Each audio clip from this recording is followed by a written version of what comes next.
Bom dia a todos. Bom, hoje vou quebrar um pouco aí a rotina aí de vocês, vai ser um pouco uma pegada diferente aí. Acho que meu trabalho é um pouco disso também, é tentar modificar um pouco a maneira como vem acontecendo. Estou acostumado meio que na minha carreira a transformar algumas coisas, né? Então, talvez agora também seja essa uma oportunidade aí. O que eu vou falar para vocês é bem referente, acho que o propósito aí que vocês têm. Eu gosto muito de falar sobre propósito, então eu queria falar um pouco sobre as coisas que eu venho fazendo da minha carreira e que acho que pode ajudar muito vocês também nessa tomada de decisão. Primeiro, né? Bom, um técnico de basquete. O que um técnico de basquete vem falar para mim aqui hoje? O que um técnico de basquete pode me ajudar no meu propósito? Bom, vou tentar conciliar algumas coisas primeiro. Primeiro vamos entender o que é o técnico, né? Um técnico. A gente pensa assim, né? Meus amigos, eles pensam que eu faço isso aí. Quando eu falo que eu sou técnico, eles já pensam que eu sou isso aí. Vou lá, vou me divertir, tem as cheerleaders e tal. A minha mãe já pensa que eu faço isso aí. Eu já vou lá, vou educar, vou ser um cara que vai lá ensinar, vou ser educador. A sociedade já pensa que eu faço isso. Tudo bem que essa foto tá quando eu estava treinando mais, agora não estou tanto assim.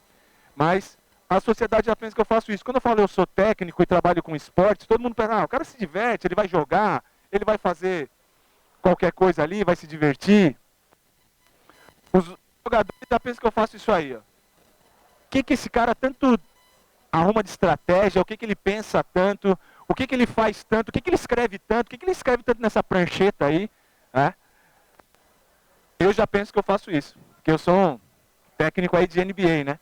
Esse técnico da NBA, atual técnico da seleção americana, que está jogando agora o campeonato mundial na China, é o técnico Greg Popovich, que é o técnico do San Antonio Spurs, e, opinião, uma referência para mim, tá? Mas na verdade o que eu faço é isso aí.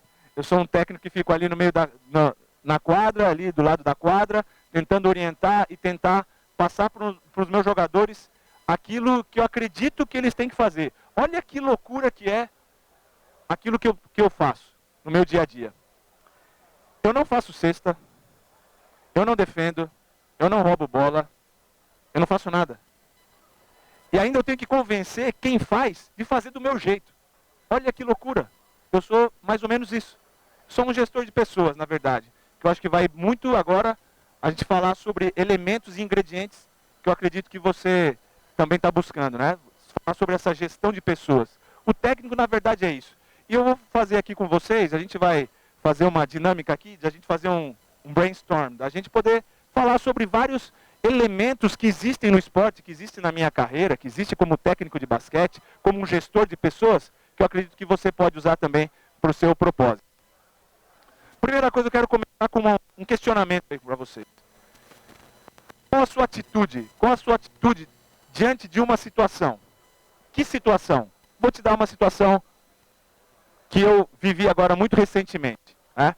Quando você tem que tomar uma decisão, essa decisão ela está entre o seu sonho, uma oportunidade, você detecta que tem um caminho muito duro aí pela frente, onde você tem um plano, mas sabe que a realidade é totalmente diferente, porque nesse caminho é um caminho muito cheio de problemas, aí, armadilhas e tudo mais. Né? Qual é o seu foco? É como a gente começa a lidar com as coisas, porque problema todo mundo tem. É como você lida com o problema, é que é o negócio. Então, diante dessa situação, qual é o seu foco? Problema ou a solução? Até porque, na verdade, essa figura aqui, eu gostei dessa imagem, porque elas praticamente se completam. A partir, muitas vezes, do seu problema é que você arruma uma solução. Né? Até porque se você não tem problema, você não precisa solucionar nada. Então, acredito que é bem esse quebra-cabeça aí que a gente tem que viver no nosso dia a dia. E aí a gente começa, esse sou eu. E eu tenho esses momentos também. Que a gente começa a trabalhar com a resiliência, né? Aquilo que a gente precisa para a gente lidar com essa situação e com as dificuldades que a gente tem no dia a dia. Eu tive muito recente agora, acho que muita gente pode me conhecer por ser o técnico do Flamengo, eles colocam até quando colocam meu nome assim, tem uma busca, vai falar o técnico multicampeão, acho que porque a gente ganhou praticamente muitas coisas aqui no Flamengo e acaba tendo um pouco desse codinome aí, mas eu tive agora muito recente uma oportunidade de sempre com basquete masculino, e tive uma oportunidade de trabalhar com basquete feminino. E me chamaram para um desafio. Eu nunca trabalhei com basquete feminino. Nunca tinha trabalhado com basquete feminino. Foi minha primeira vez. E me deram essa oportunidade. E aí eu tive que lidar com essa situação. O basquete feminino vinha de uma situação e de um momento não muito bom. Nós ganhamos agora o Pan-Americano, mas o último Pan-Americano que o Brasil tinha ganhado foi há 28 anos atrás. E quando eu falo de basquete feminino, é impossível você não lembrar de Paula, Hortência, Janete. Só que isso foi há 28 anos atrás. Ou seja, nesse período todo, não teve mais nada de conquista. Teve uma conquista do Campeonato Mundial em 94 com essas mesmas jogadoras. Então, o propósito era de você fazer uma transformação. A gente precisava fazer uma transformação para que a gente pudesse voltar a colocar o Brasil num cenário de referência. E aí, bem recente, agora nos Jogos Pan-Americanos, na primeira partida, no terceiro quarto, começaram aqueles problemas do caminho.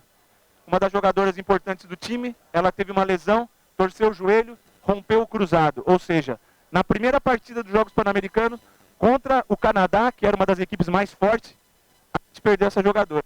E aqui, a gente vai ver uma jogadora que... Vou colocar aqui. Olha bem para a carinha dela. Ela não jogou esse jogo. Foi o primeiro jogo. Foi o jogo contra o Canadá. O Brasil não ganhava do Canadá há não sei quantos anos. Eu, sinceramente, não sei quanto tempo. E ela não jogou esse jogo. Por quê? Nós fizemos um amistoso 3 dias antes contra a Colômbia. E ela torceu o pé e correu o risco de ser cortada. E eles me chamaram e falaram, ó, a gente não sabe se ela só um entorce ou ela fraturou o pé. E se ela fraturou, ela não pode jogar. Só que isso só vou saber depois de 3 dias. Mas depois de 3 dias, a gente já estava começando o campeonato e eu tinha que tomar uma decisão. Ou ela ficava, e eu corria o risco de, se ela tivesse realmente lesionada com uma fratura, ela ficar fora e a gente ficar com 11. Ou eu assumia um risco de, vou decidir por ela ficar. E se não for uma fratura, ela vai jogar. Eu tomei essa decisão, é uma decisão que a gente precisa tomar no momento. E eu pensei muito na equipe. Por quê? Porque essa era uma jogadora que estava fazendo toda a preparação com a equipe. Eu poderia cortá-la e trazer uma outra jogadora. Olha só todo o ambiente que ia ficar. Eu ia trazer uma jogadora que estava aqui no Brasil, a gente já estava lá em Lima, no Peru, eu tinha que levar essa jogadora lá e inserir ela no grupo. Então a gente tem que tomar algumas decisões que são duras. E eu decidi para que ela ficasse. E esse primeiro jogo do Canadá, jogou. Era uma jogadora importante. Na verdade, era uma das jogadoras titulares. E eu decidi isso. E aí a gente tem que lidar com essa situação. Aí eu pergunto uma coisa. A gente tem 3 círculos grandes que a gente tem que tomar, que a gente tem que pensar muito, sobre a tomada de decisão. Se eu perguntar para vocês aqui, quem quer vencer na vida? Levanta a mão, quem quer vencer na vida? Pô, beleza? Acho que todo mundo, né? Quem não levantou, com certeza não entendeu o que eu falei, não escutou alguma coisa. Porque se escutou e entendeu, vai todo mundo levantar a mão. Tenho certeza que todo mundo quer vencer na vida. Só que tem um círculo menor, que é quem está disposto a pagar um preço. Quem está disposto a pagar o preço? Ok, aí já não é todo mundo que levanta a mão. Aí já não é todo mundo que vai levantar a mão. Porque esse preço é duro. Esse preço tem aquelas dores lá. E a gente tem que estar consciente de que existe dor para que a gente pague esse preço. Eu gosto de trabalhar com esse grupo aqui, ó. É ali que eu falo que eu quero que meus jogadores estejam. Ali que eu falo que eu quero que minha equipe esteja. Não só meus jogadores, não. Porque quando eu falo de gestão de pessoas, eu não falo de gestão de pessoas técnico e jogador. Eu falo de gestão de pessoas com a equipe toda. A equipe toda é preparador físico, fisioterapeuta, assistente, todo mundo que está envolvido no processo. Eu tenho que ser um gestor dessas pessoas também. E eu quero essas pessoas aí. Quem realmente paga? Ou seja, isso está muito vinculado ao quê? Atitude. Então, vou mostrar aí para vocês um finalzinho para quem ainda não viu. Vocês estão ouvindo? Estão ouvindo? A dificuldade do basquete brasileiro.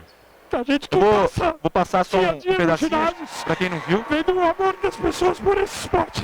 Essa é a final, Jogos Pan-Americanos. 7-7 a 68. O Brasil estava contra um time vai ser ouro, Tainá. mais ou menos. Lá dos Estados Unidos. 10 Você fala pontos, basquete ninguém dos Estados tira. Unidos, Ninguém parece que tira já fica mais. todo mundo com O Brasil vai uma ser perna tremenda. ouro. Vai E terminar. acho que foi um pouco desse Caiu. trabalho que eu quis fazer com as meninas, de realmente respeitar o adversário. E a melhor forma de você respeitar o adversário é enfrentá-lo. A melhor forma de você respeitar é dar o seu melhor. O chute, A melhor forma de você bola lá dentro. respeitar o adversário é não ter medo. A seleção norte-americana vai fazer a falta rápida. E o Brasil não ganhava não sei quantos anos.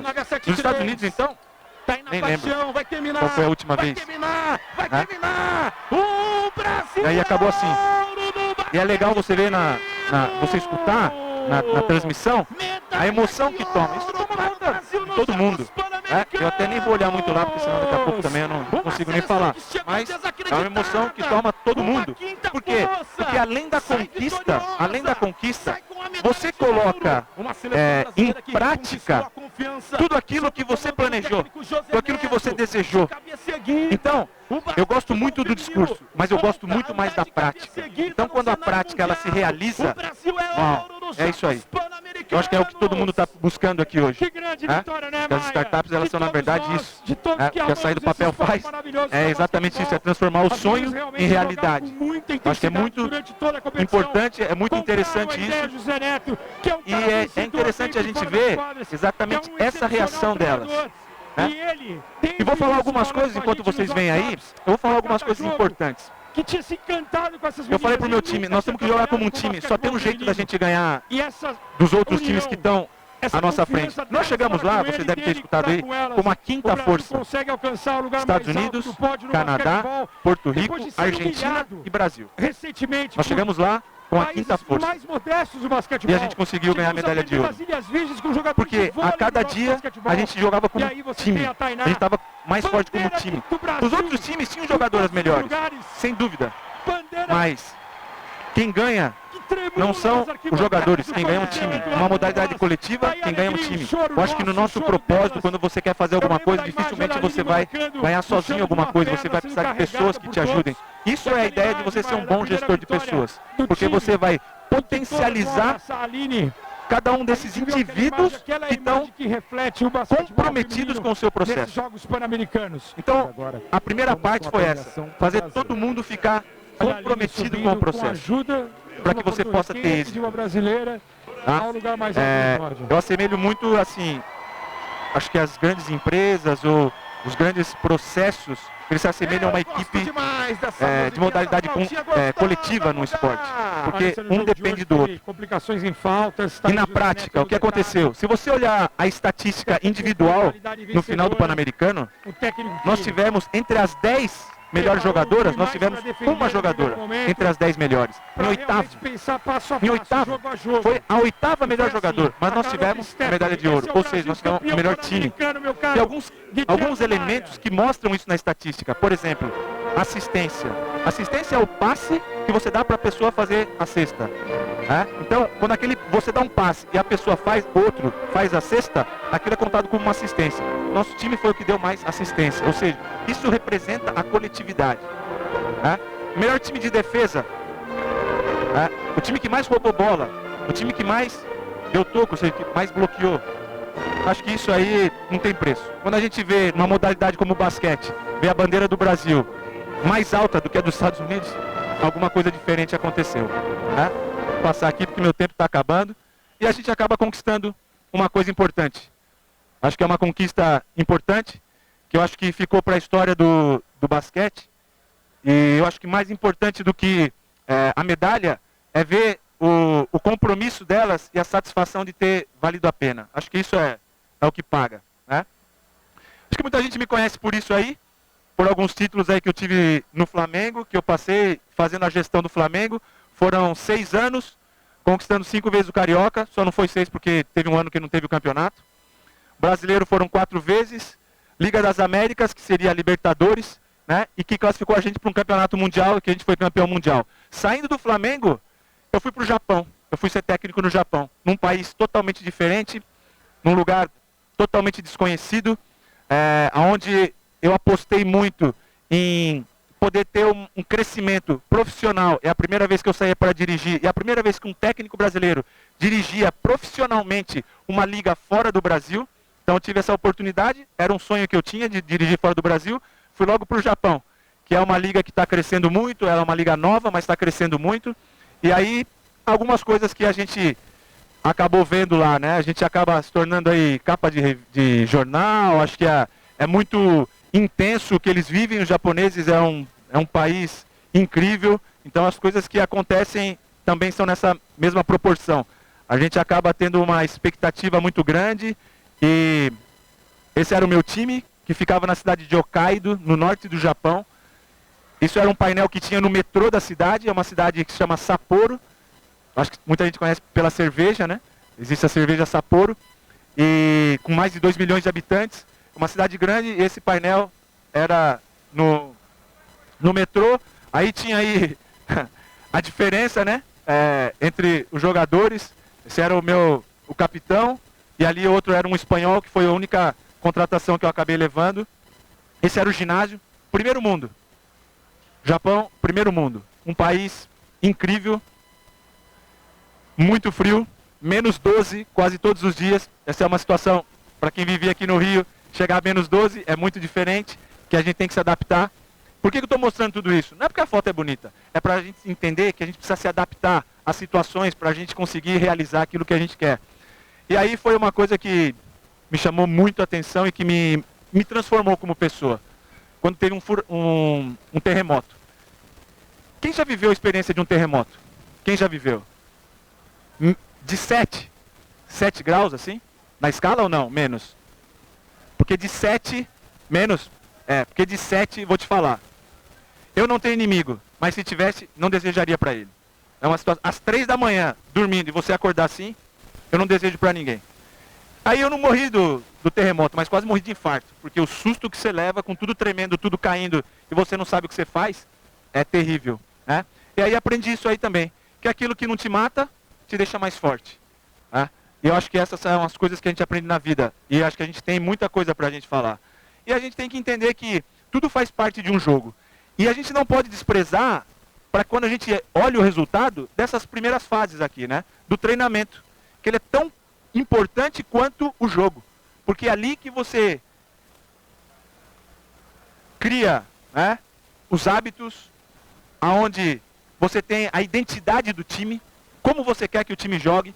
Uma coisa muito interessante, nesse campeonato que a gente ganhou, o que eu mais ouvi das pessoas que entendem de basquete é falar assim, cara, eu consegui ver um jogo de basquete onde eu vi um time jogando de uma forma sincronizada, como um time. Isso, se eu quero que o nosso time sobressaia como time, eu tenho que treinar para que ele jogue assim.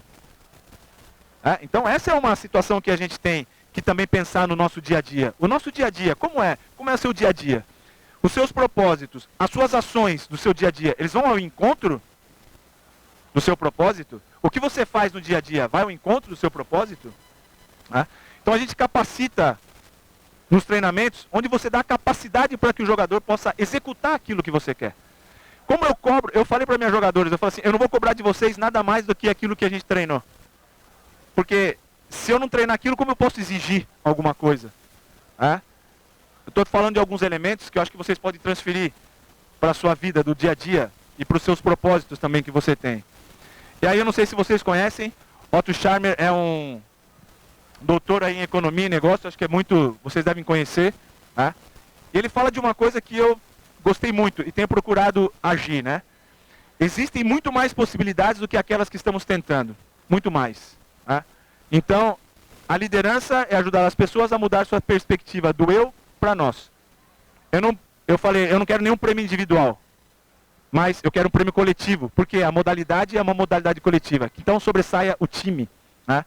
E aí existe essa teoria do U que ele fala que é muito interessante. Onde você recebe a informação, aí você observa,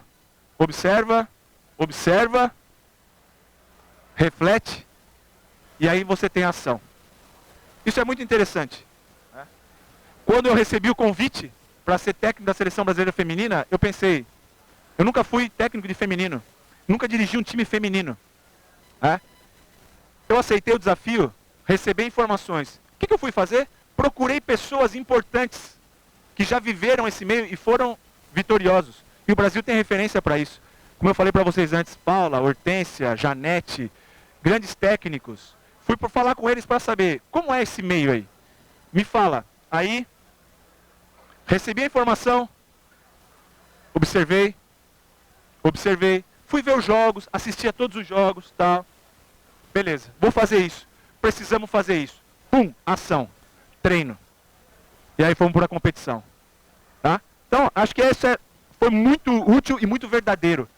Além do papel, né? Além do que a gente vê aqui no papel e na teoria, a prática é muito, muito melhor. E eu quero falar um pouco sobre a liderança, que eu acho que é o que eu vim falar sobre isso também, né? De alguns mitos, né? Primeiro, que o líder é o cara do topo. É mentira isso. É mentira. Né? É mentira. O líder não é um cara do topo. O líder é um cara que trabalha com todos, para que todos possam estar envolvidos nisso. Esse é o grande desafio. A liderança em indivíduos, né? A capacidade de criar um sistema. Um sistema. Então foi isso que a gente fez. Quando o time olhava e via a gente jogando de uma forma coletiva, fazia o quê? Olhava e falava assim, pô, isso é um time. Todo mundo estava comprometido. Tá? Liderança e visão. Co-criar. Todo mundo tem que estar preparado para co-criar. Isso é importante. O líder tem que ter a capacidade de fazer com que todos que estão comprometidos, eles possam co-criar. E aí eu acredito que são esses três principais pilares, né? Os valores, objetivos e determinação. Você tem os seus valores, eu tenho umas linhas roxas, umas linhas vermelhas. Daqui eu não passo e daqui ninguém entra. Que são meus valores. Eu negocio qualquer coisa, salário, contrato, tempo, tudo. Meus valores não, inegociáveis. Porque senão, eu não sei o que eu sou. A gente tem uma essência. E uma coisa que eu aprendi também no Japão. Num país altamente tecnológico, eles nunca perdem a essência deles, os valores. Respeito, né, com o outro, regras. Tá? Então isso é super importante. Os heróis aí da motivação, a necessidade, ela é super importante. Tinha uma necessidade de que o Brasil pudesse voltar no cenário. Né? Então isso foi motivante para que a gente conseguisse ter esse êxito. E é lógico que a paixão, ninguém faz nada sem paixão. Porque você, quando tem paixão, você se dedica por completo. Quando você está apaixonado por alguma coisa, você faz coisas talvez até impensáveis. Como ganhar uma medalha, talvez, de ouro. Contra os Estados Unidos. Invicto. Pode ser. Isso é paixão. Agora tem o que te mata também. Né? Os egos e vaidades. Já vi muito time acabar. Já vi muito time de sucesso que não perdeu para o adversário, perdeu para ele mesmo. Egos e vaidades. Então, na hora de você escolher alguém para o seu trabalho, para o seu projeto, o que você prefere? Alguém que te entrega e tem desempenho? Ou alguém comprometido? Eu escolho alguém comprometido. É lógico que não vou escolher também alguém que não entrega, que não tem nenhuma capacidade, só porque é comprometido. Não. Tá? Mas, se você tiver que escolher com alguém parecido, por quê? Porque o comprometimento está relacionado ao caráter. Valores. Isso inegociável. E aí, uma coisa importante. A gente está encerrando, que eu queria deixar aí para vocês. Quem que é o vencedor? O vencedor é o perdedor que tentou mais uma vez. Se você perguntar para todas essas pessoas que têm êxito, que foram vitoriosas, elas já perderam, pode ter certeza. Mas não desistiram. Isso deixou mais forte. Então o vencedor é o perdedor que não desistiu. E para encerrar, o caminho se faz de erros e acertos. Já errei muito. Muito, muito. Já errei bastante. Mas sempre procurando acertar. O importante é você identificar o erro, corrigir e ser melhor. É o que eu falo para as jogadoras dia a dia. Hoje o treino foi bom. Para amanhã, se a gente fizer a mesma coisa de hoje, já não é suficiente. Por quê? Porque a gente tem que melhorar a cada dia. Então amanhã tem que ser melhor. Se hoje não foi tão bom, amanhã 2 vezes melhor. Para compensar o de hoje. São coisas assim que a gente tem que ter na nossa cabeça para que a gente possa agir. Porque nada substitui a atitude. E aí, para a gente finalizar, acho que muita gente me conhece por isso. E acho que isso representa talvez o êxito. E eu gosto de falar sobre essa palavra, êxito. Né? Sucesso, acho que não está tanto vinculado ao esforço. Eu acho que o êxito, ele vincula mais ao esforço, à ação. Então, êxito. Eu sempre desejo êxito. Sucesso nem sempre. Alguém pode te dar alguma coisa. Agora, o êxito é conquista. E quando você conquista, ninguém tira. Quando alguém te dá, esse alguém que te deu pode tirar. Mas a conquista, ninguém tira. Ninguém vai vir buscar a nossa medalha de ouro. Ninguém vai vir buscar a medalha. Então, o que te motiva ao êxito? O que é o êxito para você? É isso?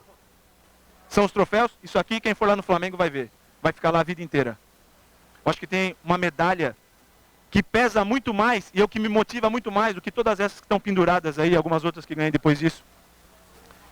Que é o valor que você dá para quem te motiva. Não existe nada pendurado no meu pescoço que vale mais, depois de tudo isso aí, que vale mais do que isso. Essa é a minha maior medalha. É dar quem confia a gente e quem tem o prazer e o orgulho de você representá-lo de uma forma digna, né? Alegria, compartilhar alegria. Então, o que te motiva todo dia? O que te motiva a vir aqui hoje? Qual é o seu propósito? O que você quer hoje? Quem te motiva? Quem é o seu combustível?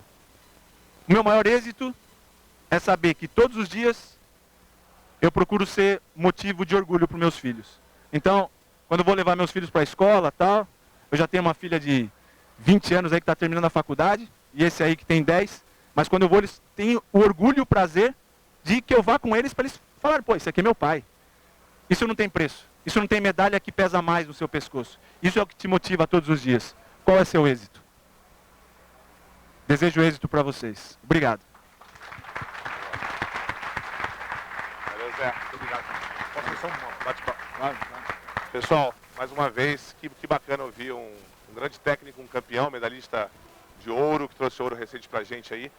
Enquanto a gente ajusta a apresentação, só uma perguntinha rápida, Zé. Alguém quer fazer alguma pergunta para ele?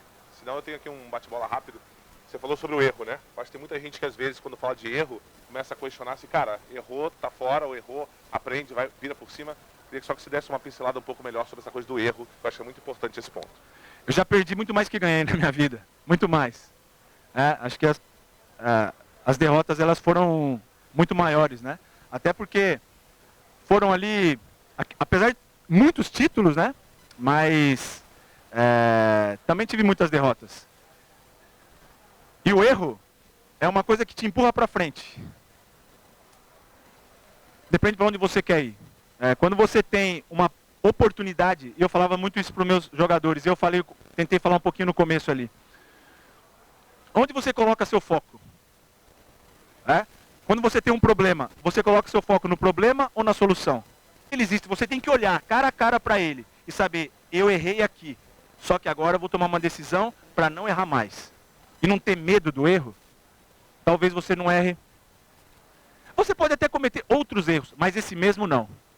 Se você olhar no final de um jogo, numa estatística, você vai ver que o time tentou muito mais do que acertou. Até porque é impossível você acertar mais do que tentar, né?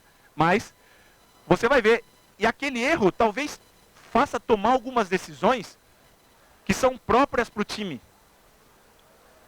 Então, talvez um erro de uma estratégia. E eu falo muito para jogadoras, eu falo assim, se vocês tiverem que errar, errem pela estratégia, não pela execução. Porque quem executa é o jogador. Quem estipula a estratégia? Eu. Então, que elas executem aquilo que eu usei como estratégia. Porque se elas errarem na estratégia, o erro é meu, não é delas.